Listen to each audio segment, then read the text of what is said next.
Good morning students, how are you? I think all are doing well. आप सब ठीक होंगे. You all are fit, healthy and safe at your homes. So in this class we are going to start our next parts of speech topic, that is verb. आज हम क्या start करेंगे? verb. verb क्या होती है बेटा? क्रिया. किसी कार्य के होने या करने के लिए जिन शब्दों का हम यूज करते हैं उन्हें हम कहते हैं verb. The word which express, अगर हम डेफिनेशन देखें, the words which express some action and which express some action and possession होता है relation, is called verb. उसे हम क्या कहते हैं? क्रिया कहते हैं. क्या कहते हैं? क्रिया. For example, go away from here. यहाँ पे क्या कहा जा रहा है कि तुम यहाँ से क्या करो? चले जाओ. क्या चले जाओ? यहाँ से गो अवे. तो यहाँ पे कौन सी क्रिया हो रही है? जाने की. अगर हम दूसरा एग्जाम्पल देखिए, you are not a good person. आप एक अच्छे व्यक्ति नहीं हो.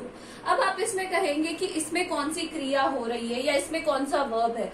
तो यहाँ पे आर क्या है? एक वर्ब है, क्योंकि वो क्या है? एक प्राइमरी ऑक्सिलरी वर्ब है जो कि हेल्पिंग वर्ब. आर क्या है? एक हेल्पिंग वर्ब है. उसको हमने एज अ वर्ब यूज किया है. इट इज नॉट नेसेसरी कि हर सेंटेंस में मेन वर्ब भी हो और हेल्पिंग वर्ब भी हो. ऐसा बिल्कुल भी जरूरी नहीं है. A sentence can have either helping verb, या तो उनमें हेल्पिंग वर्ब हो सकती है या फिर मेन वर्ब हो सकता है. नाउ काइंड्स ऑफ वर्ब, ये आप लिख लेना डेफिनेशन. काइंड्स ऑफ वर्ब, कितने तरीके के वर्ब होते हैं? कितने तरीके के वर्ब होते हैं? चलिए बताइए.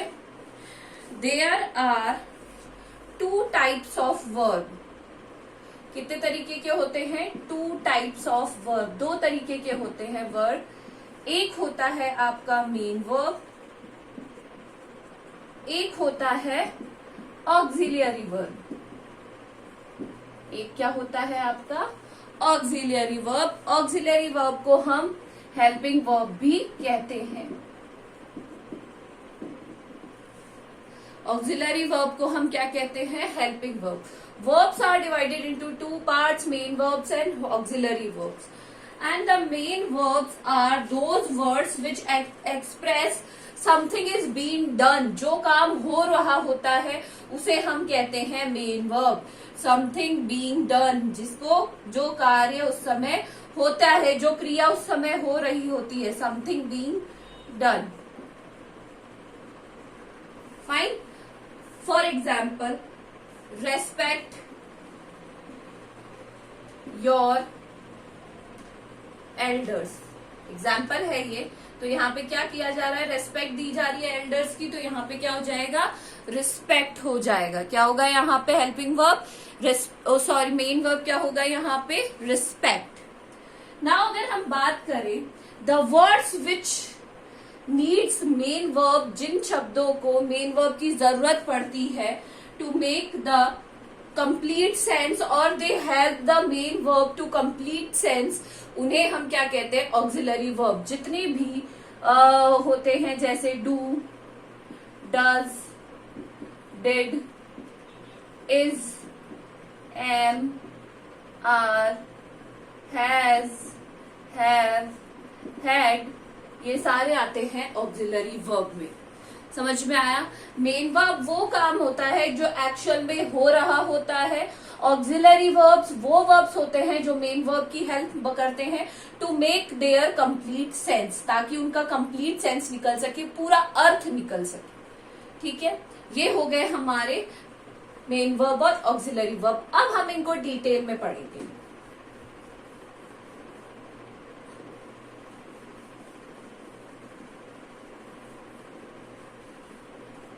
सबसे पहले हम बात करेंगे मेन वर्ब की। अभी मैंने आपको बताया that the words which are use to express something being done, या कोई कार्य जो हो रहा होता है एक्चुअल में, जाने की क्रिया हो रही है, खाने की हो रही है, पीने की हो रही है, सोने की हो रही है, वो सारे आते हैं मेन वर्ब्स में। किस में आते हैं? वो सारे मेन वर्ब्स में आते हैं।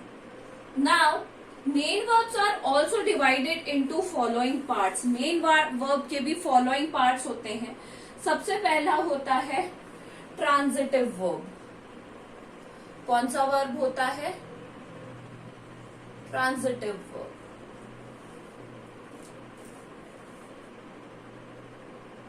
जिन शब्दों को या जिन वर्ब्स को जरूरत पड़ती है ऑब्जेक्ट की टू कंप्लीट देयर सेंस, ताकि ऑब्जेक्ट की जरूरत पड़ती है ताकि उनका that need an object to complete their sense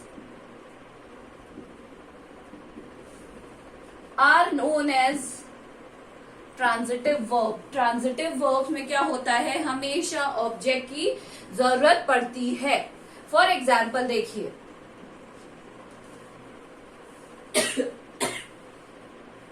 I am sorry, the students completed their work। अगर हम इसको सेंटेंस की उससे देखें, अगर क्लासिफाई करें, तो ये स्टूडेंट्स हो गए आपके सब्जेक्ट, कंप्लीट हो गया आपका मेन वर्ब क्योंकि कंप्लीट की पूरा करने की क्रिया हो रही है, और देयर वर्क हो गया आपका ऑब्जेक्ट। अब ट्रांजिटिव वर्ब में क्या होता है बेटा? आपको हमेशा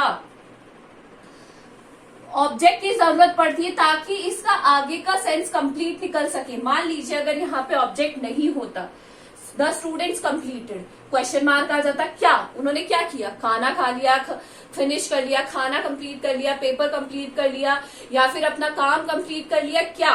तो इसीलिए ट्रांजिटिव वर्ब में हमेशा किसकी जरूरत पड़ती है? ऑब्जेक्ट की जरूरत पड़ती है। Transitive verb always needs object. उन्हें किसकी? ऑब्जेक्ट की जरूरत पड़ती ही है। Fine everybody. नाउ दूसरा,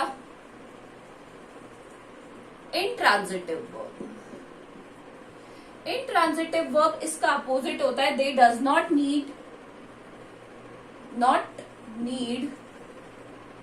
N object to complete sense. इन्हें ऑब्जेक्ट की जरूरत, कंप्लीट देयर सेंस, इनका पूर्ण अर्थ निकालने के लिए इन्हें ऑब्जेक्ट की जरूरत नहीं पड़ती है। For example, the girl laughed. ये है आपका सब्जेक्ट, ये है आपका मेन वर्ब। सॉरी, अब वो लड़की हंसती है। अब लड़की हंस रही है, बस तेज हंसे, धीरे हंसे, कैसे भी हंसे, it is not our concern. ये हमारा कंसर्न नहीं है क्योंकि हमें पता चल चुका है कि वो क्या कर रही है, सिर्फ हंस रही है। तो हमें इससे ज्यादा अब कुछ लेना देना नहीं है। ये सेंटेंस अपने आप में ही क्या है? कंप्लीट है। तो ट्रांजिटिव वर्ब में हमेशा हमें ऑब्जेक्ट की जरूरत पड़ती है, and intransitive verb we do not need what we do not need, हमें ऑब्जेक्ट की जरूरत नहीं होती है। Fine everybody.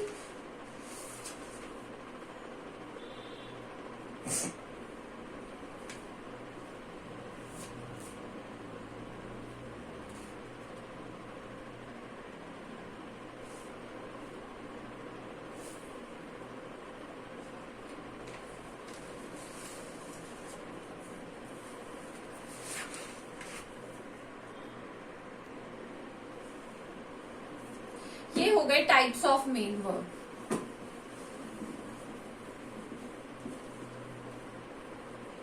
Now we will talk about auxiliary verb. जो हमारा सेकंड था वो था ऑक्सिलरी वर्ब या फिर हेल्पिंग वर्ब। इन्हें हम क्या कहते हैं? हेल्पिंग वर्ब भी कहते हैं। Auxiliary verb is also divided into two parts, primary auxiliary verb, primary auxiliary verb में सारी बी फॉर्म आती है। अब बी फॉर्म क्या होती है? जिन भी वर्ब्स में हम हेल्पिंग वर्ब्स के आगे मेन वर्ब को चेंज करते हैं अकॉर्डिंग टू द टेंस, वो आती है बी फॉर्म में या फिर प्राइमरी ऑक्सिलरी वर्ब में, जिनका यूज हम टेंसेस के अकॉर्डिंग करते हैं। For example, is, am, are, do, does, did, has, have, had, was, were, ये सारे आते हैं आपके यूज ऑफ बी फॉर्म में आते हैं, जिनके अंदर हम टेंस के अकॉर्डिंग चेंज करते हैं। किसी के साथ वर्ब की फर्स्ट फॉर्म में आईएनजी आती है, किसी की वर्ब के साथ थर्ड फॉर्म में आती है, और किसी के साथ आती है आपको वर्ब की सेकंड फॉर्म, सिर्फ वर्ब की सेकंड फॉर्म आती है।